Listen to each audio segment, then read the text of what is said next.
Muitos homens e mulheres de Deus estão sofrendo e muitas vezes participam de disputas inglórias porque ainda não entenderam qual é o seu papel. E isso tudo está muito claro na Bíblia Sagrada, como nós vamos ver na videoaula de hoje, que é uma continuação da videoaula da semana anterior. Estudamos sobre a desconstrução da masculinidade bíblica e na aula de hoje nós vamos falar sobre a desconstrução da feminilidade bíblica. Fique comigo! Olá, tudo bem? A paz do Senhor! Está começando aí mais uma videoaula polêmica, hein? Mas muito necessária.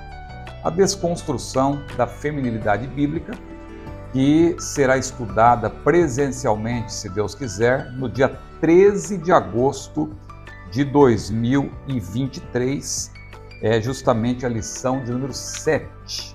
Estudamos na semana passada, como eu dizia, sobre a masculinidade e agora a lição é sobre a feminilidade e a sua importância segundo a Bíblia.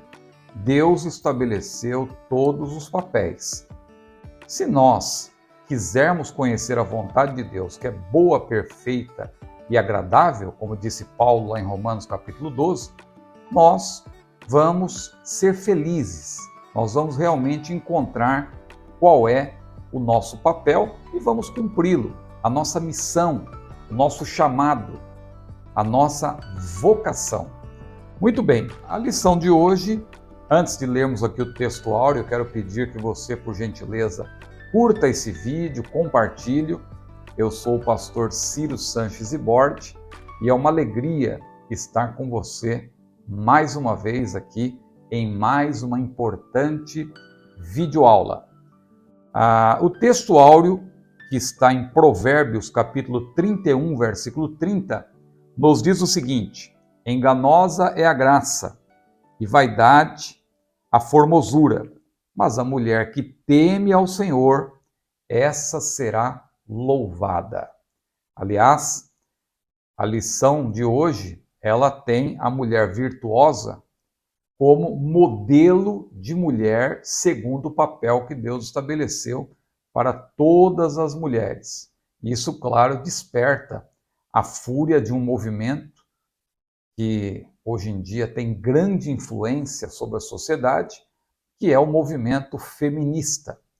Mas a mulher virtuosa, como eu já mencionei, em Provérbios capítulo 31, versículos 10 a 31, ela é tomada aí, ela é apresentada como modelo de esposa fiel, mãe amorosa e também administradora e empreendedora exemplar.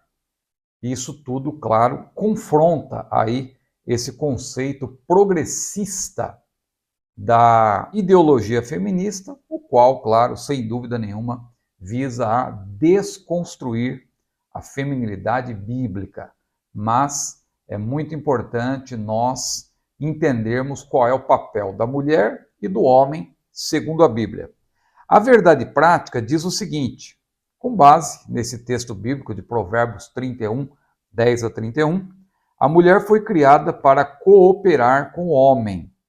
Deus lhe confiou a dádiva da maternidade e função de ser esposa e auxiliadora. Tudo isso precisa ser entendido, claro, segundo a Bíblia. Portanto, o objetivo da lição de hoje é reafirmar o mandato divino para a mulher, mandato e também o mandado, né? Às vezes nós confundimos essas palavras. Mandado com D é uma ordem e mandato é no sentido de uma missão.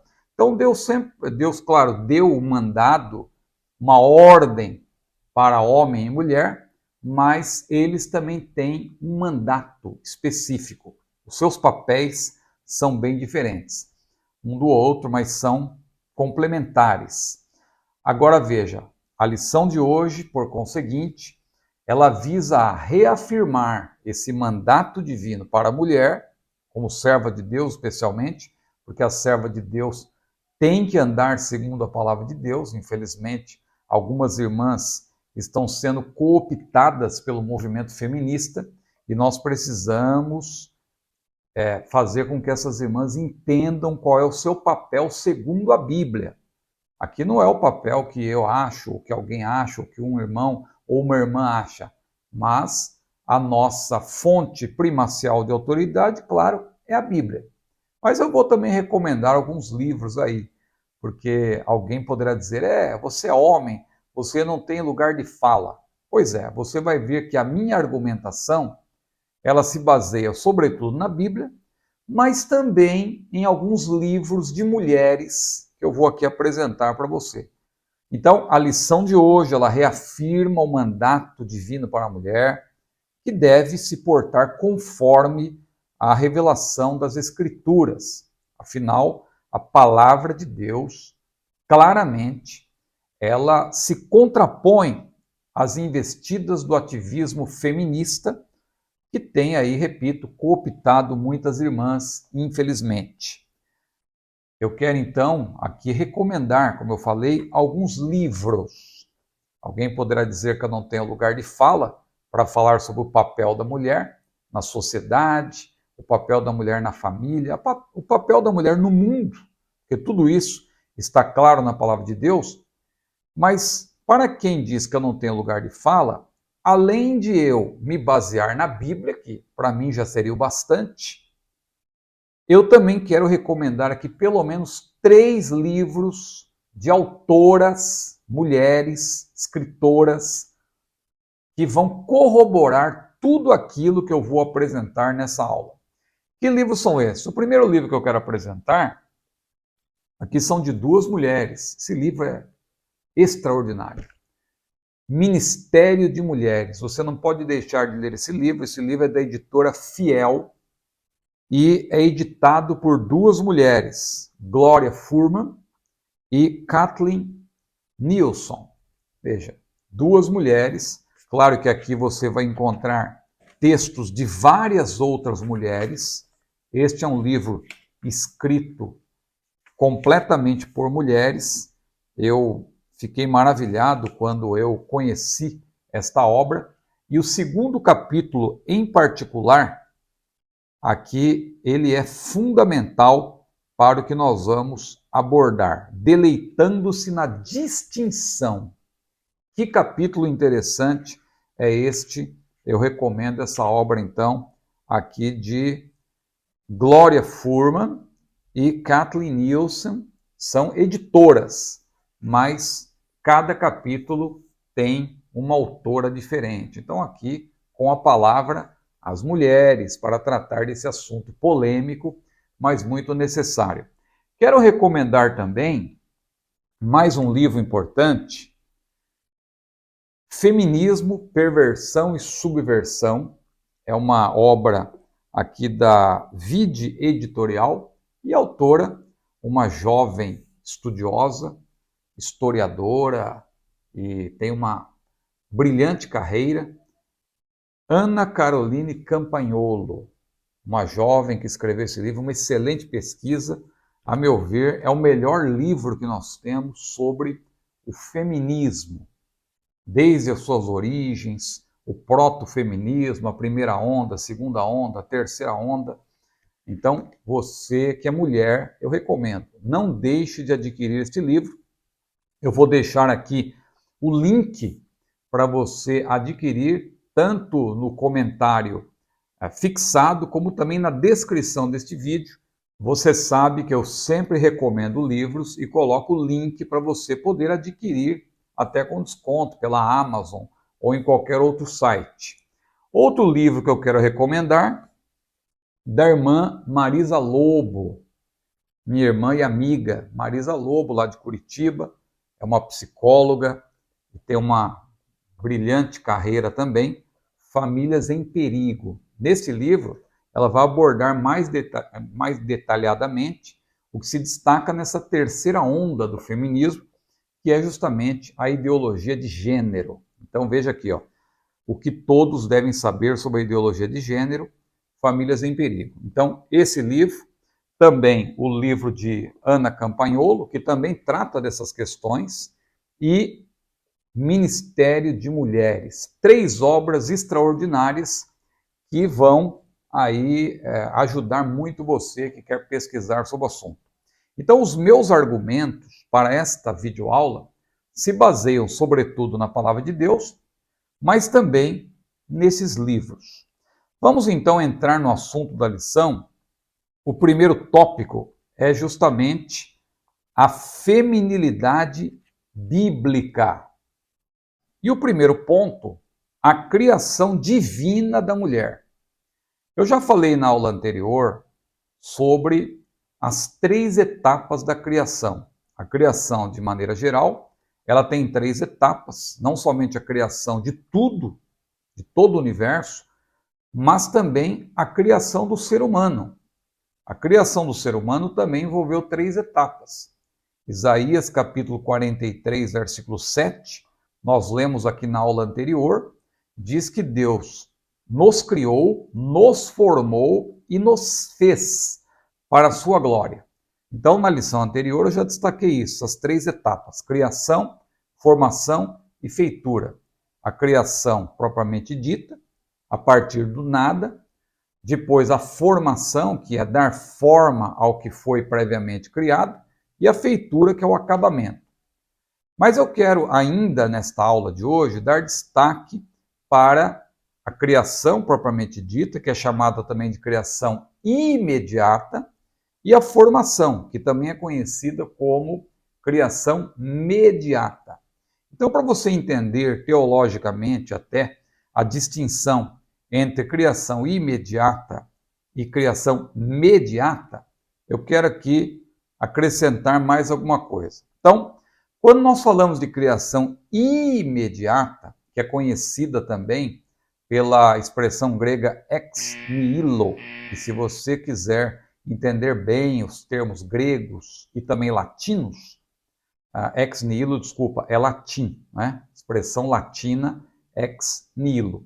E se você quiser entender bem os termos gregos e latinos, uma obra que eu recomendo é essa aqui, ó, da CPAD, Dicionário de Termos Teológicos Latinos e Gregos, de Richard Miller.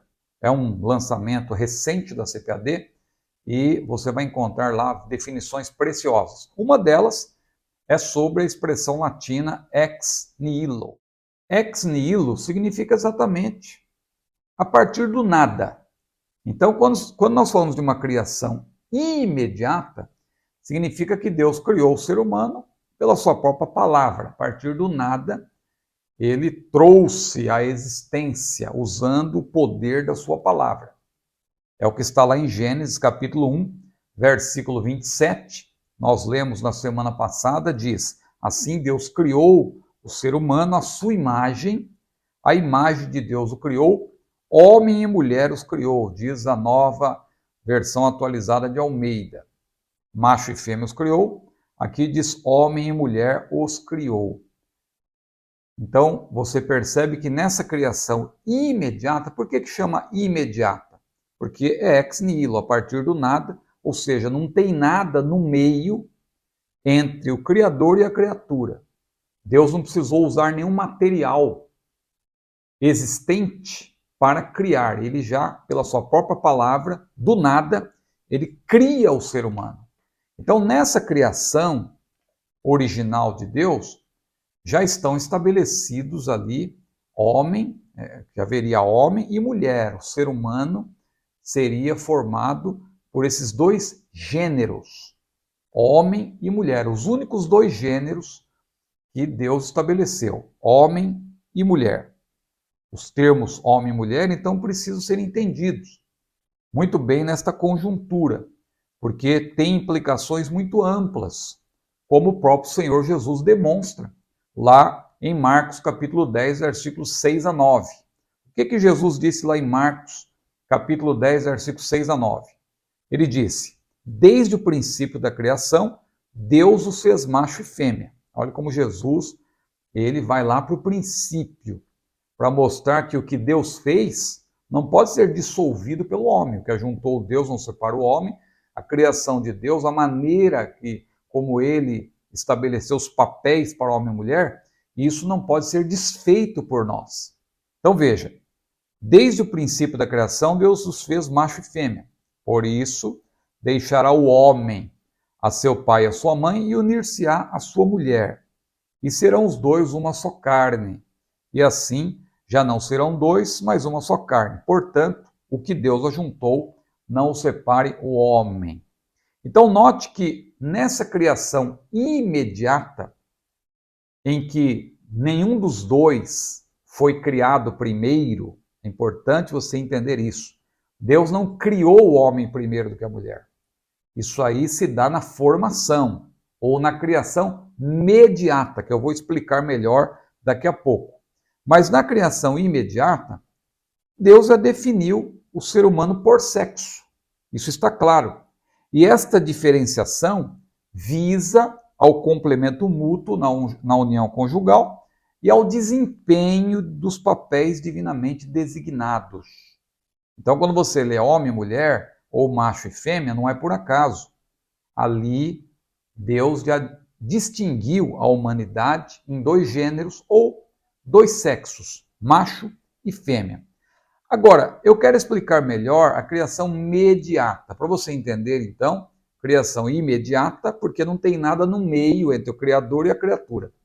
Criação mediata, porque agora tem uma matéria que o próprio Deus criou do nada, né? Ex nihilo.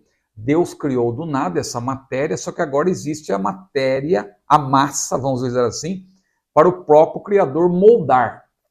Então, há um elemento entre o Criador e a criatura. Por isso que é a criação mediata, ou, de uma maneira mais simples, formação. Aí a pergunta, quem foi formado primeiro? Nós vimos na semana passada que foi o homem. Está claro lá em 1 Timóteo capítulo 2, versículo 13. Primeiro foi formado Adão, depois Eva. Agora, por que o homem foi formado primeiro? Nós explicamos na semana passada a respeito do princípio da prioridade. Eu até fiz um gracejo. Você não vai querer discutir com Deus. Não é um homem que criou isso. Esse princípio da prioridade. Foi Deus que priorizou o homem.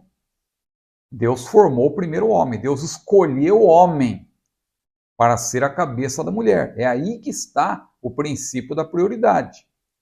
E nós vamos, na medida que você vai lendo a Bíblia e explicando a Bíblia, você vai percebendo, você vai vendo a explicação sobre a Bíblia, você vai percebendo como está tudo muito claro. Um outro texto que eu quero trazer aqui para a nossa meditação, além de 1 Timóteo 2 e 13, que eu mencionei, que menciona o princípio da prioridade, 1 Coríntios capítulo 11, versículos 11 e 12. O autor até cita na lição anterior, mas eu preferi deixar para esta, que diz mais respeito aí aos dois papéis, né? E assim fica fácil de confrontar. Olha o que Paulo, inspirado por Deus, disse em 1 Coríntios 11, versículos 11 e 12. No Senhor, todavia, nem a mulher é independente do homem, nem o homem é independente da mulher. Está percebendo como os papéis são complementares? Porque assim como a mulher foi feita do homem, olha só, a mulher foi feita do homem. Falando de uma criação mediata, daqui a pouco eu vou explicar melhor.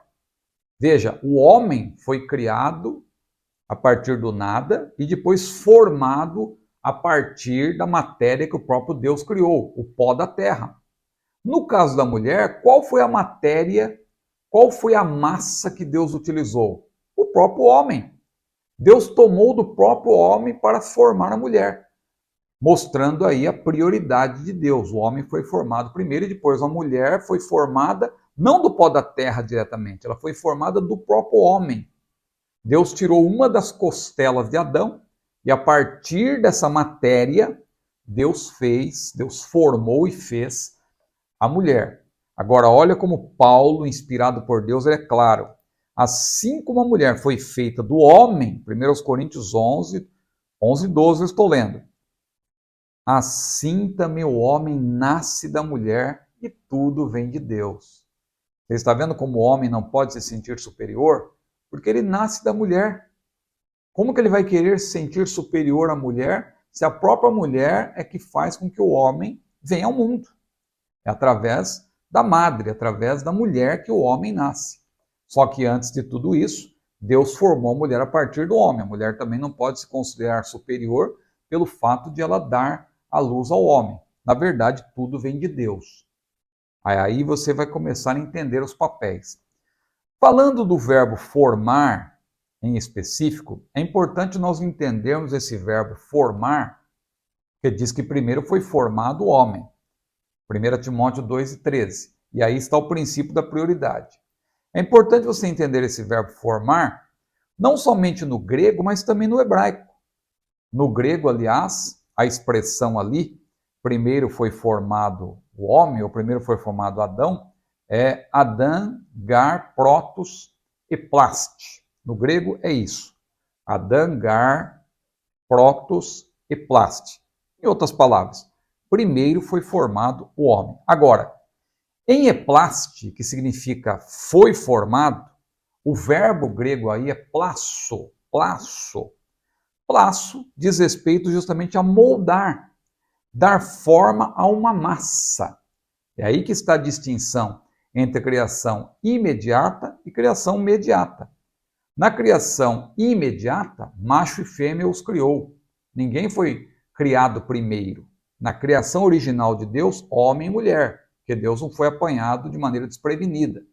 Deus já tinha estabelecido todo o plano para homem e mulher, complementando-se mutuamente. Não é que Deus percebeu só depois que o homem estava só e resolveu fazer uma adjutora. Não, já estava no plano de Deus. Agora, na hora de dar forma, aí Deus prioriza o homem.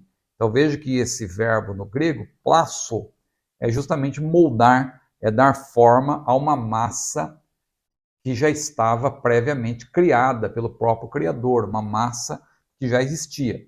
Só aparece esse termo, plasso, esse verbo, em 1 Timóteo 2:13 e também em Romanos, Romanos 9:20, que aliás é um texto bastante sugestivo aí para as irmãs que infelizmente estão sendo cooptadas pelo movimento feminista, não aceitando o seu papel, papel que recebeu de Deus. Olha o que diz Romanos capítulo 9, versículo 20, na Nova Almeida atualizada. Quem é você, caro amigo? Caro amigo ou cara amiga, não é? Quem é você, caro amigo, para discutir com Deus? Será que o objeto pode perguntar a quem o fez, por que você me fez assim? É o que tem acontecido hoje em dia. Como assim? O homem foi formado primeiro? Não, isso é imposição dos machistas e é o patriarcado. Não, minha irmã, não entre por esse caminho. Não embarque nessa canoa furada. O princípio da prioridade foi estabelecido por Deus e foi Deus quem priorizou o homem na formação. Veja que, se você estudar a partir do hebraico, fica ainda mais claro. Porque no hebraico, o verbo formar, que aparece lá em Gênesis capítulo 2, para o homem é um termo e para a mulher é outro termo. Em Gênesis 2, versículo 7, quando diz que Deus formou o homem, o verbo é yatsar. Yatsar. E no caso da mulher, o verbo é banar. Ora, são sinônimos, alguém poderá dizer? Não, não são sinônimos. Porque no primeiro caso, yatsar, é como se fosse pôr na forma. É uma formação como um bolo que é colocado na forma e ele vai ficar no formato daquela forma.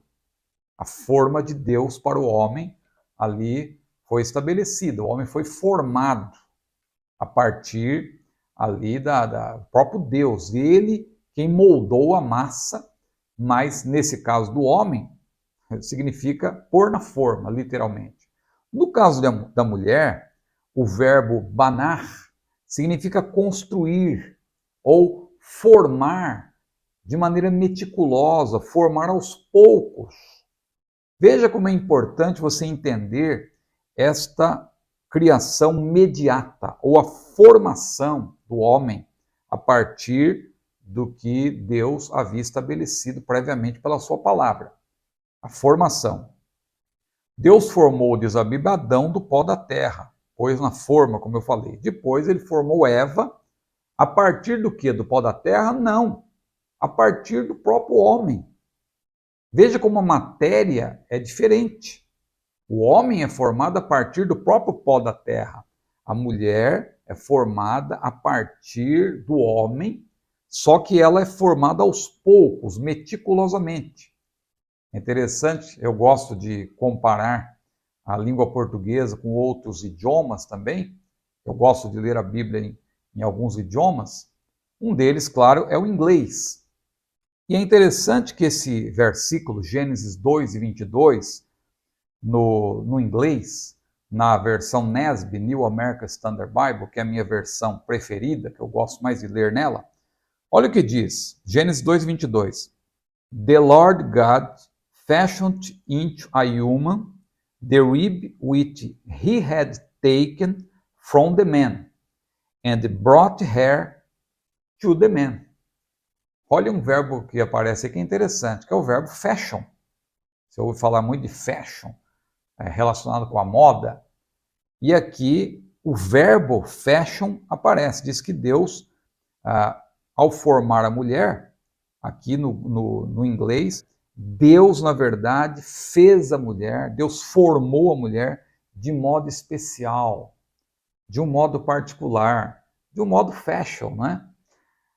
Ou seja, a mulher foi muito melhor acabada, por assim dizer, né, do que o homem. Por isso que a beleza está com as mulheres. Eu, particularmente, não conheço homem bonito. Conheço homens simpáticos, né? Agora, a beleza mesmo está com as mulheres.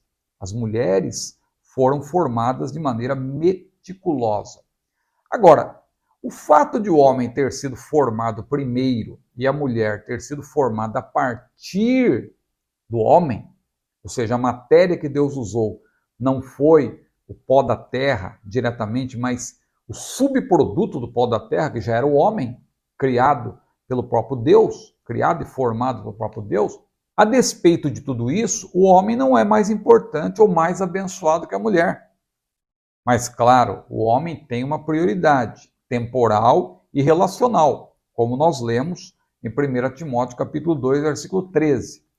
Deus formou somente o homem a partir do pó da terra. A mulher foi formada a partir dele e para ele. Estude também 1 Coríntios, capítulo 11. Eu li aqui 2 versículos, mas é importante você ler e estudar todo o capítulo. Mas vamos para o segundo ponto, a bênção da maternidade, para continuar aí apresentando esse assunto gradativamente. Eu estou aqui falando calmamente para você entender muito bem quais são os papéis do homem e especialmente na lição de hoje, o papel da mulher. A bênção da maternidade. Bom, Deus é quem definiu os papéis. A ordem para o ser humano no ato da criação imediata, eu creio que você já entendeu a diferença entre criação imediata e criação mediata. Criação imediata a partir do nada, ex nihilo, no latim, ex nihilo.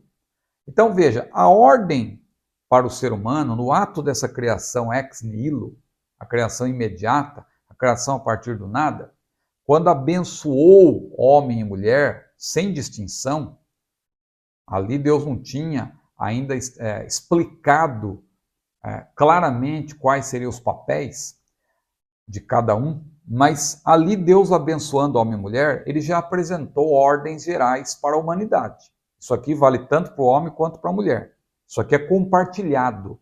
Isso é muito importante. O que é compartilhado? Gênesis 1 e 28 diz o seguinte, Deus falando, frutificai e multiplicai. É para os dois. E enchei a terra, é para os dois, homem e mulher. E sujeitai-a, é para os dois. E dominai. Ora, o domínio não está com o homem? No sentido geral, o domínio, ou seja, o governo do mundo sobre os animais, sobre os elementos, os recursos naturais, isso aí é compartilhado, homem e mulher. Não é o homem que deve ser um ditador e submeter a própria mulher ao seu domínio no que tange ao planeta. Não. Veja que aqui quando diz sujeitai-a e dominai, Deus aqui ainda não tinha formado homem e mulher. Aqui é na parte da criação imediata, você vê que o governo é compartilhado. Agora, claro, o domínio da terra, especialmente é compartilhado, embora haja papéis diferentes, nós vamos explicar. E está claro no capítulo 2 de Gênesis. Agora, é óbvio que a tarefa de encher a terra é para o casal. Nenhum dos dois consegue fazer isso sozinho. Só que a mulher, claramente, foi escolhida para quê? Para dar à luz. Ela teria o papel aí e a bênção da maternidade. Não é por acaso que lá em Gênesis capítulo 3, versículo 20, a Bíblia diz que Eva, ou a mulher, a representante das mulheres ali, é a mãe de todos os viventes. Ou seja, a mulher recebeu o papel de ser mãe. Agora, o papel da mulher como mãe implica o quê? Implica procriar, que é uma dádiva. As feministas dizem o contrário, mas, biblicamente falando, dar à luz a uma criança é uma dádiva, é uma bênção, é um dom de Deus. Então, o papel da mulher como mãe implica procriar, bem como cuidar do lar e dos filhos. Isso é uma vocação da mulher. O homem não faz, o homem participa, mas eu estou falando da vocação, do papel bem definido. Veja o que Paulo disse em 1 Timóteo capítulo 5, versículo 14. Quero, pois, que as que são moças se casem, gerem filhos, governem a casa e não deem ocasião ao adversário de maldizer. O que Paulo está querendo dizer aqui é que a mulher não é obrigada, embora a mulher não seja obrigada a casar, nem todas têm vocação de fato específica para casar, algumas preferem não casar, só que, na verdade, a mulher quando casa e gera filhos, isso aí é uma bênção. Não é para a mulher se sentir desconfortável, não aceito isso. Isso é o que as feministas querem criar na mente das pessoas que não conhecem a palavra de Deus. Mas o que Paulo quer dizer, eu estava já abordando, é que a exemplo de Maria, as servas de Deus devem, na verdade, irromper em cânticos de gratidão ao Altíssimo pela bênção da maternidade. Claro que Maria tinha um motivo muito especial, ela seria a mãe do Salvador, mas ali fica claro que ela estava feliz também por ser mãe. Minha alma engrandece ao Senhor, disse Maria no Magnificat. Minha alma engrandece ao Senhor e o meu espírito se alegra em Deus, meu Salvador, pois atentou na baixeza da sua serva. Ela se considerava bem-aventurada por ser mãe. Claro, ser mãe, sobretudo, do Salvador. Mas o papel da mulher como mãe, eu dizia também, tem despertado a fúria das feministas. Porque esse papel natural da mulher, estabelecido por Deus, conforme a sua palavra, e também reafirmado pela biologia, ele é considerado ultrajante pelas feministas. Você sabe que o feminismo é um movimento neomarxista. Nós vamos explicar daqui a pouco. Ele é incompatível com a fé cristã. A ideologia do feminismo busca desconstruir os valores bíblicos. Por isso que o meu conselho às irmãs em Cristo é que não se permitam cooptar por esse movimento. É um movimento anticristão. É um ativismo que não tem nada a ver com a Bíblia. Não existe feminismo cristão. Não embarque nessa canoa furada. Feminismo não combina com a Bíblia. Feminismo é inimigo da Bíblia. Não, irmão Ciro, o irmão está exagerando, existem vários tipos de feminismo. Mais uma vez, se você tiver dúvida, leia esta obra de Ana Campagnolo. Você vai entender por que desde a origem, embora houvesse algumas pautas que nós devemos apoiar, e até hoje, claro que quem tem algum equilíbrio vai apoiar essas pautas em favor das mulheres, mas o feminismo como um todo, desde a sua origem, é um movimento contrário aos princípios da palavra de Deus. Então tome cuidado, não existe feminismo cristão. Mas vamos logo para o terceiro ponto, a mulher como auxiliadora. Olha, um termo que também assusta muita gente, mas não há adjetivo melhor para a mulher do que auxiliadora ou ajudadora. Esse termo, esse adjetivo, de maneira alguma denota inferioridade. Aliás, por definição, veja que coisa interessante. Quem ajuda sempre está em melhores condições do que o ajudado. Veja o caso da mãe. A mãe amamenta o filho, a mãe socorre o filho, por quê? Ela está em melhores condições. Veja o caso do bombeiro. Por que o bombeiro pode ajudar alguém? Porque ele está em melhores condições. Veja que o próprio Deus na Bíblia é chamado de ajudador. Se houvesse tempo aqui, nós leríamos Deuteronômio 33, versículo 39, Salmo 33, versículo 20, Salmo 70, versículo 5, Salmo 115, versículos 9 a 11, Salmo 121, versículo 2. Todas essas passagens evidenciam que Deus é nosso ajudador. Ele nos auxilia. Ora, e Deus é menor do que nós porque nos ajuda? Claro que não. Então, em primeiro lugar, é bom se destacar isso, que a ajudadora, no caso da mulher, não denota inferioridade. Falando de Deus ainda, tem aquele texto emblemático de Hebreus, né? Seja os vossos costumes sem avareza, contentando-vos com o que tens, porque ele disse, não te deixarei e nem te desampararei. E com confiança ousemos dizer, o Senhor é o meu ajudador, e não temerei o que me possa fazer o homem. Então veja, um texto que diz claramente que Deus é nosso ajudador. Hebreus capítulo 13, versículos 5 e 6.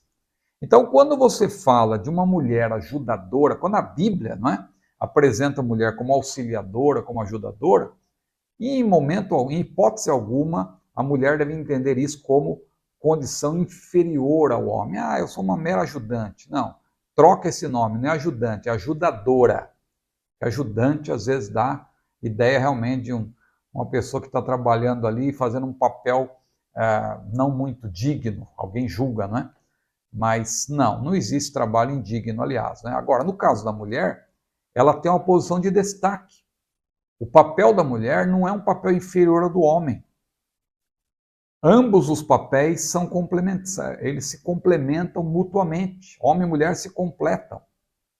Então veja, vamos abordar aqui e fazer uma pequena análise de algumas passagens bíblicas. Gênesis 2, 18 a 25 apresenta a formação da mulher, ou a sua criação mediata. Não é ex nihilo, a partir do nada, é mediata. Aqui em Gênesis 2, 18 a 25, temos três ênfases. A primeira, claro, o homem é anterior à mulher. Isso é corroborado por 1 Coríntios 11 e 1 Timóteo 2, versículo 13. Aliás, é triste notar que nenhuma teóloga feminista, e há muitas hoje em dia, a gente vê alguns debates, né? Mulheres que se dizem teólogas e que são feministas. Isso é lamentável, meu Deus. Que Deus nos guarde, que Deus nos ajude, que Deus ilumine, não é? Essas irmãs que foram cooptadas por esse movimento, infelizmente. Mas eu não vejo nenhuma teóloga dita feminista admitindo o óbvio quando lê Gênesis 2, 18 a 25. O que é o óbvio aqui? O homem foi feito do pó da terra e a mulher foi feita do homem. Ora, isso aqui não tem nada para ensinar? A mulher foi feita do homem, a matéria que Deus usou foi uma das costelas do próprio homem. Ou seja, na criação imediata, a matéria para formar o homem foi o barro. No caso da mulher, a matéria foi a carne do próprio homem. Então, esse é um primeiro ponto importantíssimo, aqui em Gênesis 2, 18 a 25. O homem é anterior. Lembre-se do princípio da prioridade. Deus priorizou o homem. Segundo ponto importante, a união matrimonial de ambos é um laço exclusivo e que tem as seguintes características: permanente e selado por Deus. Permanente e selado por Deus.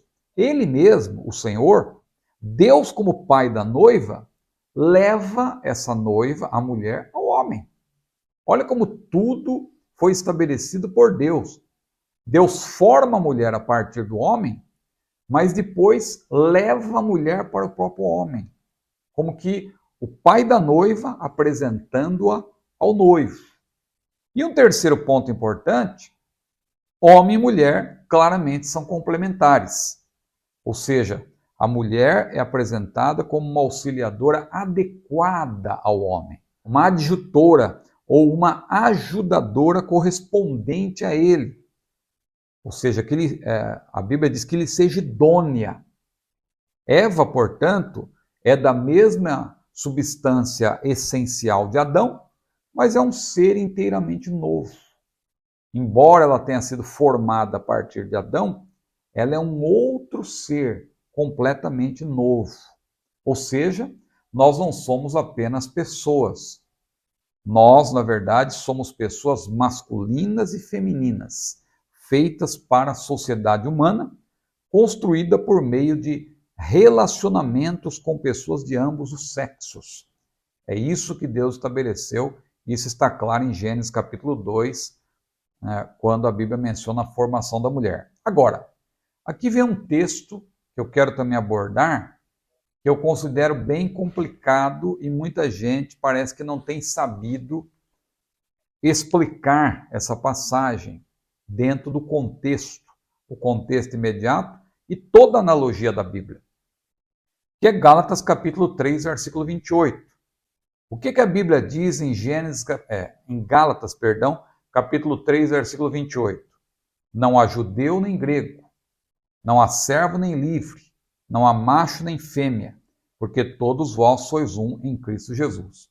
As teólogas feministas, infelizmente, elas usam esse texto para dizer que o que Deus criou e que Deus formou lá no princípio não tem mais validade. Esses diferentes papéis que Deus estabeleceu, não, agora é uma nova criação. Não. Esse texto não diz que nós somos 100% iguais. Engana-se quem pensa isso. Isso para além, não é, das diferenças evidentes biológicas, as diferenças fisiológicas, elas evidenciam, aqui sendo redundante, elas mostram claramente, elas evidenciam, tais diferenças evidenciam que nós somos diferentes, né? Que nós somos distintos. Não somente anatomicamente, mas essas diferenças anatômicas, elas apontam para alguma coisa, porque não tem sentido Deus ter feito o homem e depois a mulher, mostrar que eles são complementares e depois alguém dizer que não tem diferença nenhuma. Então por que existe homem e mulher? Por que já não nasce todos com a mesma forma, com a mesma anatomia? Então não podemos querer aqui saber mais do que Deus. É o que, infelizmente, as teólogas feministas estão tentando fazer. Então veja, além das evidentes diferenças biológicas, o texto aqui mostra apenas que em Cristo as divisões mais profundas na sociedade humana foram vencidas. Então não existe distinção no sentido de o homem ser superior à mulher, de o homem ter mais valor, de o homem ter algum tipo de superioridade efetiva sobre a mulher. Não. Os papéis, biblicamente falando, são diferentes, mas não quer dizer que um seja superior ao outro. O argumento de Paulo aqui não é que as distinções baseadas em gênero, estabelecidas antes do pecado, é bom que se diga, essas diferenças não vieram por causa do pecado. Elas existem antes do pecado. Isso também as teólogas feministas muitas vezes ignoram. Ou seja, o argumento de Paulo não é que essas distinções baseadas em gênero, estabelecidas antes da queda, deixaram de existir. E sim que os salvos são um em Cristo. Ora, as divisões não existem, claro, não há motivo para nos dividirmos. Homem, mulher, judeu e grego, judeu e gentil, isso aí não. Deus derrubou a parede da separação. Somos um em Cristo. Então não há motivo para haver disputas entre nós. Somos todos seres humanos. Agora, o fato de não haver divisões não significa igualmente que não existem distinções. As distinções permanecem. E o próprio Paulo, em cartas subsequentes a Gálatas, como Coríntios, 1 Coríntios, Colossenses, Efésios, ele demonstra que mesmo na nova vida em Cristo, as distinções entre homem e mulher, anteriores à queda, repito, fazem com que permaneçam os papéis e as responsabilidades para homens e mulheres. Portanto, homens e mulheres são iguais em humanidade, dignidade, valor e propósito, mas não são idênticos de maneira nenhuma. Quer sejamos casados, quer não, nossas diferenças trabalham juntas para criar relacionamentos de unidade e complementariedade mútua. O que é essencial, sobretudo, claro, a formação do casal, a procriação, a satisfação sexual, a vivência afetuosa e prazerosa para cumprir a vontade de Deus. Então, é importante observar que nós somos iguais no que tange à humanidade, à dignidade, etc. Mas não somos idênticos, porque Deus estabeleceu para nós papéis diferentes. Um texto muito profundo sobre isso é Colossenses capítulo 3, 18 e 19. O que diz Colossenses capítulo 3, versículos 18 e 19? Vós, mulheres, é uma palavra dirigida às mulheres e também aos homens. Olha aqui o papel deles, o papel da mulher e o papel do homem. Vós, mulheres, estáis sujeitas a vossos próprios maridos. As feministas estremecem, para não dizer que elas piram, né? Quando elas ouvem esse tipo de afirmação. Mas é a palavra de Deus. Se você crê na palavra de Deus, você não vai estremecer, você vai valorizar e vai priorizar. Vós, mulheres, estáis sujeitas a vossos próprios maridos, como convém no Senhor. Preste atenção. Vós, maridos, amai as vossas mulheres e não vos irriteis contra elas. Veja que riqueza que é esse texto. Às vezes a gente lê o texto assim por cima e não presta atenção nos detalhes.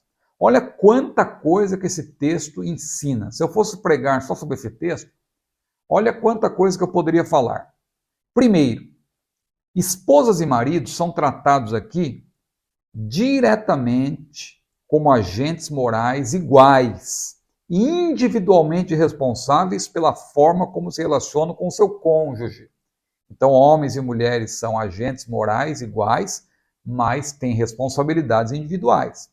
Segundo, suas responsabilidades não são idênticas, nem reversíveis, nem intercambiáveis. Cada um tem seu papel. Terceiro, há uma ordem no relacionamento. Por quê? Um se submete, no caso da mulher, outro tem algum tipo de autoridade. Por isso, a ordem também para que os homens não sejam ásperos. Porque se eles vão exercer autoridade, eles não podem ser déspotas, eles não podem ser autoritários. Eles têm que saber como exercer esse papel de autoridade. Outro ponto, essas responsabilidades não são baseadas em personalidades, renda, inteligência ou posição social. E nem são condicionais. Eu só me submeto se, eu só amo minha mulher se. Não são condicionais. Outro ponto, essas responsabilidades não são de acordo com a cultura, ou seja, como convém. De acordo com a cultura, no Brasil a cultura é uma, e nos Estados Unidos é outra, e lá no mundo islâmico é outra. Não. Não é isso que a Bíblia diz. A Bíblia diz como convém no Senhor. Não é como convém simplesmente, como convém no Senhor. Então, essas responsabilidades não são de acordo com a cultura. Na verdade, elas são contraculturais, como convém no Senhor. Nos propósitos de Deus, o marido é a cabeça da mulher, da mesma forma que Cristo é a cabeça da igreja. O homem deve amar sua esposa como Cristo amou sua igreja e se entregou por ela. Olha como o papel do homem não é fácil como se pensa. Tem que se entregar pela mulher. Outro item, essas responsabilidades revertem as distorções pós-queda. Porque, claro, a partir do pecado e dos seus efeitos deletérios, Claro que o papel do homem e da mulher, eles foram contaminados aí pelo pecado, mas a criação original de Deus, o princípio que Deus estabeleceu, não mudou. Então, pela redenção, quando a pessoa obtém a salvação em Cristo, essas responsabilidades revertem as distorções pós-queda, que estão lá em Gênesis capítulo 3, versículo 16, substituindo o desejo da mulher, uma coisa assim como que imposta, né? A mulher desejar o homem, e o domínio do marido. Veja, tudo isso, o domínio no sentido de ser uma coisa despótica, né? Não é esse o sentido do domínio que Deus estabeleceu. Por isso que Paulo fala que a submissão da mulher, claro, é voluntária, desculpe da redundância, porque não existe submissão involuntária. Aí não seria uma submissão, seria, na verdade, uma tortura. Né? A mulher, na verdade, quando a Bíblia diz que a mulher deve submeter-se ao seu marido, isso é voluntário. Só existe submissão, só existe sujeição voluntária. Quando isso não é voluntário e é forçoso, isso aí é um tipo de violência, isso aí é um tipo de tortura. Então, é bom entender bem os termos. O domínio do homem, portanto, não é um domínio despótico, é uma liderança amorosa. Agora, aqui nós temos um problema, né? Deixa eu tratar objetivamente. Qual que é o problema? Impõe-se a seguinte questão: e se uma das partes não for cristã? Aqui estamos falando de um casal cristão. Mas digamos, e se o marido não é crente? Como que a mulher deve se conduzir? A Bíblia tem resposta para isso. Por exemplo, 1 Pedro capítulo 3, versículo 1, nós vemos ali uma palavra importante de Pedro.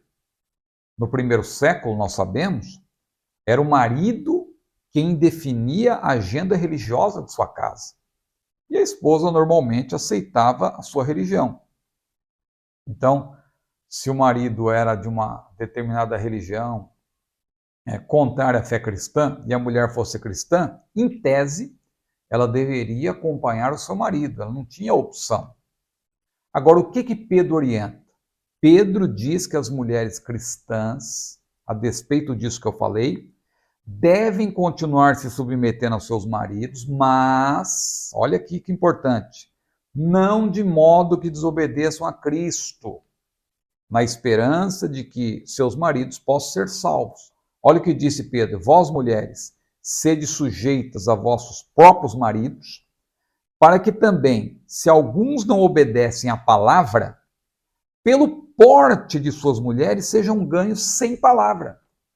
Então, claro, a mulher não vai negar a sua fé, a mulher não vai deixar de crer em Cristo, a mulher não vai deixar de crer na preciosa salvação pela graça por causa do marido, ela não vai negar a fé, mas ela vai dar o exemplo. Ela pode até estar em alguma reunião com o seu marido, mas ela não vai participar ali com o seu marido no sentido de cultuar o seu Deus, que é um Deus falso. Então ela vai dar o exemplo, ela vai acompanhar, ela vai apoiar o marido no sentido de que, olha, estou aqui ao seu lado, eu te amo, mesmo você não sendo da minha mesma fé, eu estou aqui para te ajudar, mas eu não abro mão de ser uma cristã, de ser uma serva de Deus. E dar o exemplo, mostrar que na sua nova vida em Cristo, ela é uma pessoa boa, ela é uma pessoa ajudadora, e isso, segundo Pedro, vai conquistar o homem pelo exemplo. Tito capítulo 2, versículo 5 também, olha o que Paulo diz ali, é importante. Ele afirma que as mulheres devem ser sujeitas a seus maridos. Olha, preste bem atenção, a fim de que a palavra de Deus não seja blasfemada. Então, o fato de uma irmã ter um marido descrente não lhe dá o direito de rebelar-se contra o seu marido. Pelo contrário, ela tem que procurar, na medida do possível, claro que há casos e casos, ela não deve aceitar nenhum tipo de violência, é evidente, por isso que existem leis que tratam disso. A mulher não é obrigada também a ser maltratada pelo marido e ficar quieta, calada. Ela não deve aceitar esse tipo de violência. Agora, na medida do possível, ela vai procurar dar o exemplo. Bom, essa lição é bastante extensa e vai passar de 1 hora, mas eu não quero me estender muito além disso. Então, deixa eu ser aqui bem objetivo nos próximos pontos. No segundo tópico, nós temos a desconstrução da feminilidade, e aqui é um assunto que eu convido você, eu citei esses livros, que eu acho importante você se aprofundar. Mas vamos aqui só citar. O primeiro ponto, o ativismo feminista. É claro que os cristãos, ainda que contrários ao feminismo, devem afirmar e defender os direitos legítimos das mulheres, além de combater quaisquer tipos de discriminação. Mas o autor aí aborda as ondas do ativismo feminista, as quais são as seguintes. A primeira onda, que ocorre na Europa, ali nos Estados Unidos, ainda no século XIX, que teve como reivindicação direitos iguais aos dos homens, como votar, por exemplo, né, o chamado movimento sufragista, que começa mais precisamente em 1848, e que foi muito importante porque alguns direitos concedidos às mulheres ali são legítimos, eu repito. Infelizmente, claro, elas conquistaram isso ali na Revolução Francesa e logo depois esses direitos foram revogados pelo Império, logo no início do Império Napoleônico. A mulher, claro, a partir daí, mesmo com esse revés, a partir desse primeiro movimento, a mulher passou a ser inserida em ambientes masculinos. Claro que muitos aí dominados pela exploração e pela repressão, mas as mulheres foram alcançando aí um espaço que, a meu ver, são legítimos, né? A Bíblia não tem nada contra isso, o fato da mulher poder votar e tal, e também participar de algumas atividades que eram tidas como exclusivas dos homens. Os proponentes dessa primeira onda do feminismo são, por exemplo, John Stuart Mill e sua esposa Harriet Taylor, e também autoras marxistas, destacando-se a russa Alexandra Kollontai, que era muito próxima de Lenin, e para ela as mulheres só estariam livres. Veja que desde a origem, então, o feminismo ele começa a ter uma parceria que é contrária à fé cristã. Porque para a Alexandra Kollontai, próxima de Lenin, repito, as mulheres só estariam livres de seus maridos quando passasse a depender inteiramente do Estado. Então aí é um problema. A segunda onda, no século XX, começando na década de 1960, reivindica direitos reprodutivos e liberdade sexual. Aí a coisa começa a ficar mais complicada.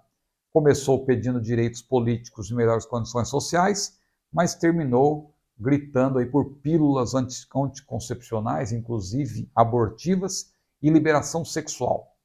As proponentes aqui, a racista e também eugenista Margaret Higgins Sanger, que é a criadora, inclusive, daquela instituição Planned Parenthood, que é apoiada, infelizmente, pelo Partido Democrata dos Estados Unidos, que é uma instituição aí que promove, infelizmente, o assassinato de seres humanos no ventre materno. Mas também outra proponente, Simone de Beauvoir, francesa, autora do livro Segundo Sexo, conforme o qual, de acordo com o qual, a mulher não nasce mulher, torna-se mulher. Aí está a semente para ampliar a discussão de gênero e empoderamento da mulher, que nós vemos hoje. Outra autora, Beth Friedan, se valeu desse pensamento de Simone de Beauvoir para propor justamente que a mulher deve ser livre do controle marital e religioso, além de propagar a liberdade sexual. Então essas são as bandeiras da segunda onda.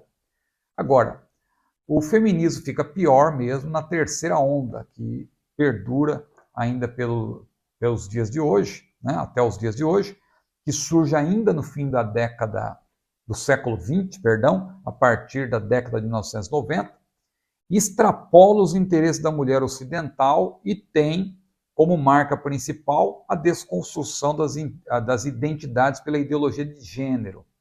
Ou seja, essa terceira onda feminista pretende extinguir, aniquilar o feminino. Olha que absurdo. As feministas não defendem as mulheres. É isso que as irmãs em Cristo devem entender.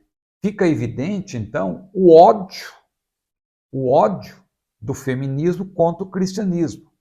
Ou seja, é preciso destruir o patriarcado e tal, e essas ideias do papel da mulher e do papel do homem que está na Bíblia, isso tem que ser desconstruído e tal. Minha irmã, não existe feminismo cristão. Tome cuidado, fuja disso.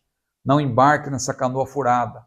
E se você embarcou, ainda dá tempo de você pular dessa canoa furada e nadar até outro barco em que haja de fato compromisso com os princípios da palavra de Deus. As proponentes, então, dessa terceira onda, especialmente Judith Butler, criadora da famigerada teoria queer, que nós estudamos aqui em outra aula, e, claro, baseando-se nas ideias de Simone de Beauvoir, ela diz que esse torna-se mulher, né, que Simone de Beauvoir citou, é uma coação, ou seja, a mulher não é obrigada a ser o que ela é de fato. A mulher nasce mulher, biblicamente falando, mas segundo essa onda do feminismo, segundo Judith Butler especialmente, não. A mulher, ela que decide se ela quiser ser feminina. Claro que feminina dentro do conceito feminista não tem nada a ver com a feminilidade bíblica.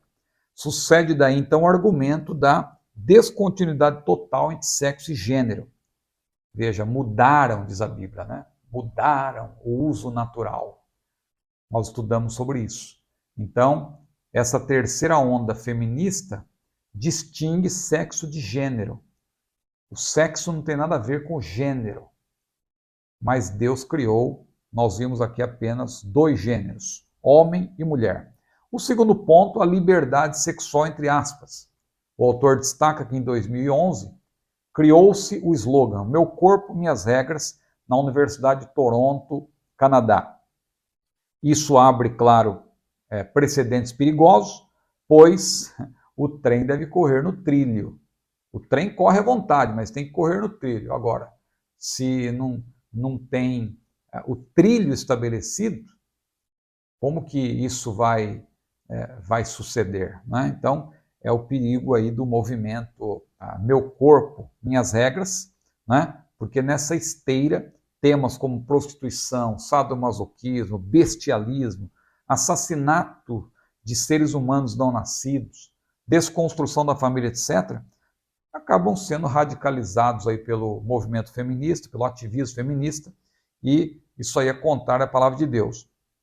E quando nós olhamos para a Bíblia, o sexo nas Escrituras ele é bem definido, bem definido. A Bíblia se refere ao ato sexual como prazeroso, mas dentro dos limites que Deus estabeleceu para o casal casado, desculpe da redundância. Eu me lembro das minhas palestras, quando eu comecei a falar para a família, o título que eu dava era namoro, noivado, casamento e sexo. E eu dizia, nesta ordem, né? Porque eu tinha aprendido assim também dos meus mestres. Porque, claro, o ato sexual não pode ser na fase do namoro nem na fase do noivado, mas somente após o casamento. Muito bem, é isso que está em 1 Coríntios 7, Provérbios 5, o autor destaca aqui versículos 18 e 19, é um texto bastante emblemático. Agora, como o feminismo vê esse modelo bíblico? Infelizmente, o feminismo considera o repressivo e se lhe opõe de modo ferrenho, promovendo aí a ideologia do amor livre, entre aspas. Ou seja, nenhum modo de relação sexual pode ser considerado certo ou errado em si mesmo, mas o sexo é usado simplesmente para diversão, fora do casamento, para prostituição, adultério, até mesmo homossexualidade e o chamado poliamor, que hoje em dia é muito defendido, né? Homens e mulheres podem aí relacionar-se, pode haver troca de casais, pode haver relacionamento de uma mulher com vários homens, de um homem com várias mulheres, etc. 2 mulheres, 5 homens, 2 homens, 10 mulheres, não importa, é o poliamor. Tudo isso é reprovado pela palavra de Deus. O terceiro ponto, ataque à família tradicional. Então aqui nós temos que observar a definição da família segundo a Bíblia, porque biblicamente o casamento é, o autor destaca, monogâmico, heterossexual e indissolúvel. Mateus capítulo 19, versículos 5 e 6. Tendo o homem como a cabeça da mulher. É bom destacar isso, ou seja, o líder da família, conforme Efésios 5 e 23, etc. Agora, a família segundo a ideologia feminista, baseada, claro, no marxismo, o feminismo visa desconstruir a família tradicional, promovendo assim a liberdade sexual e a dissolução do matrimônio. O feminismo diz que a Bíblia escraviza a mulher, obriga o casal a ter relações sexuais apenas com seu cônjuge e tiraniza os laços conjugais que não podem ser rompidos. Ora, o ativismo feminista radical rejeita também a maternidade, faz apologia ao assassinato de seres humanos não nascidos, como já estudamos numa lição, considera ofensivo o papel da mulher como ajudadora ou auxiliadora e enaltece a lascívia, engajando-se em uma luta de gênero contra os homens. Esse é o papel do feminismo, um papel inglório, lamentavelmente, e por isso que muitas irmãs não podem se deixar cooptar por esse movimento maléfico. Agora, o terceiro tópico, isso fica para estudo, é muito importante porque apresenta a mulher virtuosa como símbolo bíblico de feminilidade. Esse é o terceiro tópico. Primeiro ponto, modelo de esposa fiel. A mulher virtuosa desperta a fúria do feminismo, não é? Por quê? Ela é de estimado valor para o homem. O coração do seu marido está nela confiado, Provérbios 31 e 11. Por isso, é alvo de deboche por parte das feministas, porque elas não querem ver a mulher feliz com o seu marido, igualmente feliz, não é? Elas querem ver o homem infeliz, ainda que assim a mulher também seja infeliz. Veja se nós estamos diante de uma ideologia diabólica, porque infelizmente o feminismo, para as feministas, isso é um jogo de soma zero. Você sabe o que é jogo de soma zero? É como se o ganho ou a vitória da mulher tivesse que representar necessariamente a perda ou a derrota do homem. Ou seja, a mulher não pode ficar feliz só em si mesma. Ela é feliz se o homem estiver infeliz. É um jogo de soma zero. Por isso as feministas que demonizam o homem menosprezam a mulher que de alguma forma é sustentada pelo marido, como se essa só tivesse dignidade caso trabalhasse fora de casa. Até 100 anos atrás, claro, o trabalho externo consistia em atividades muito pesadas e perigosas, então não fazia sentido realmente a mulher querer trabalhar fora. Agora hoje há outras profissões e tal, e o homem equilibrado, que se preza, não vai proibir a mulher, querer proibir a mulher de trabalhar fora, né? A questão não é essa, a questão é entender os papéis, um ajudar o outro, mas o homem tem o seu papel definido e a mulher também. Então qual é a conduta da mulher virtuosa e por isso será um padrão? Ela é esposa fiel, confiável e pura, bem como administra o lar e as finanças com eficiência. Na sua casa nenhuma fazenda faltará, e ao marido faz bem e não mal todos os dias da sua vida. As feministas piram, né, como se diz aí na linguagem popular. Suas ações fazem com que seu marido se sinta bem-sucedido. Olha que família feliz. O homem se sente feliz, a mulher também. A família toda está feliz. Segundo ponto, padrão de mãe amorosa. Uma mãe dedicada que se levanta e dá mantimento à sua casa. Provérbios 31, versículo 15. Ela acorda cedo para cuidar da casa e gerenciar o lar. Seus filhos reconhecem seu valor incalculável e a elogiam, agradecendo-lhe por sua generosidade e retribuindo-lhe o amor recebido. Terceiro ponto, exemplo de administradora e empreendedora. À luz de Provérbios 31, aí para resumir, a mulher virtuosa tem 7 grandes qualidades. Primeira, ela é empreendedora. Por quê? Ela adquire tecidos, confecciona roupas, lençóis e colchas de boa qualidade. Então, um trabalho importante para a época em que esse livro de Provérbios foi escrito. Segundo, ela é compradora, negocia bens importados e de elevado padrão para a sua casa, compra propriedades e gerencia negócios lucrativos. Terceiro, administradora, porque administra a produção e as vendas de seu empreendimento. Quarto, altruísta, ou seja, generosa e sensível, ajuda os pobres necessitados. Também é otimista, cheia de energia e de bom caráter, é autoconfiante em relação ao futuro. É uma mulher de família. Esposa, mãe empreendedora, é louvada por sua família. E, finalmente, temente a Deus, que é o mais importante, claro, dentre todos esses pontos. Seu valor imensurável está além do exterior. Ela é temente a Deus e cheia de virtudes publicamente reconhecidas. Muito bem, então chegamos aí ao fim de mais uma videoaula extensa, mas muito importante.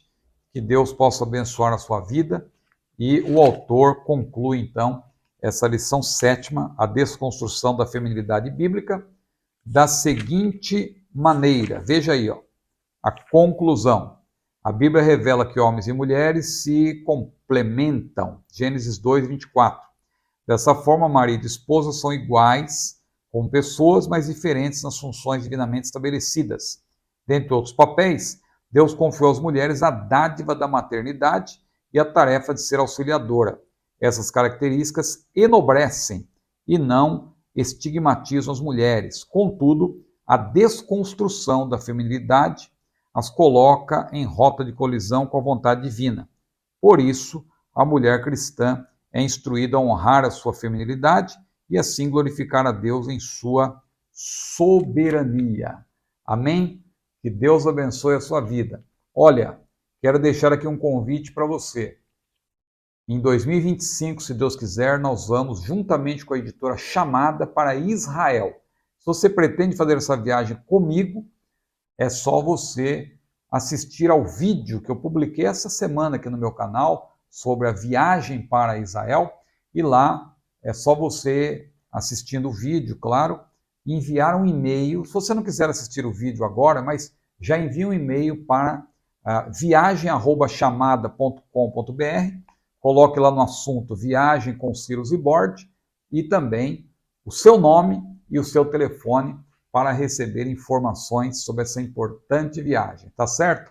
Curta esse vídeo, compartilhe se você gostou, é claro, e não se esqueça de inscrever-se no meu canal. Que Deus abençoe a sua vida. Olha, o homem tem o seu papel e a mulher tem o seu. Não vamos brigar por causa disso, porque Deus nos fez para que tenhamos aí um ministério que complemente um ao outro. Que Deus abençoe a sua vida. A paz do Senhor.